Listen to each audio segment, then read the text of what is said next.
Agad na nakumpiska ang smuggled cigarette products at isang Indian national ang naaresto sa isinagawang anti-illicit cigarette interdiction operation sa Busao Mountain Province noong ika-12 ng Mayo taong kasalukuyan. Ayon sa ulat, ang suspect na kinilala bilang isang 33 taong gulang na lalaking negosyante ay naaresto dahil sa di umano'y paglabag sa Republic Act No. 10643 o ang Graphic Health Warning Law at Republic Act No. 10963 na kilala rin bilang Tax Reform for Acceleration and Inclusion Law. Nakumpiska sa operasyon ng 82 reams ng Modern Red, 15 reams ng Modern Lights at 10 pakete ng Modern Red na sigarilyo na may kabuuang halaga ng BIR assessed tax liability na umabot sa 850,124.49 pesos.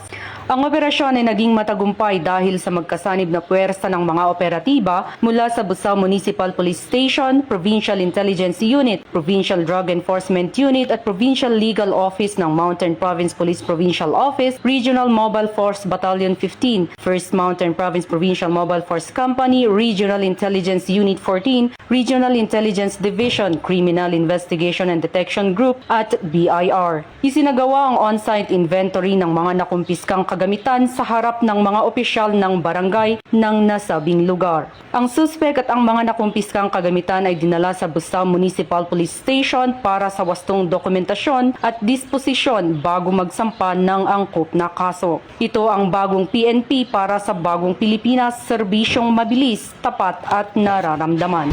Mula dito sa rehiyon ng Cordillera, ako ang inyong PNN correspondent, Patrolwoman Lizelle Digman, alagad ng batas, tagataguyod ng Balitang Pulis.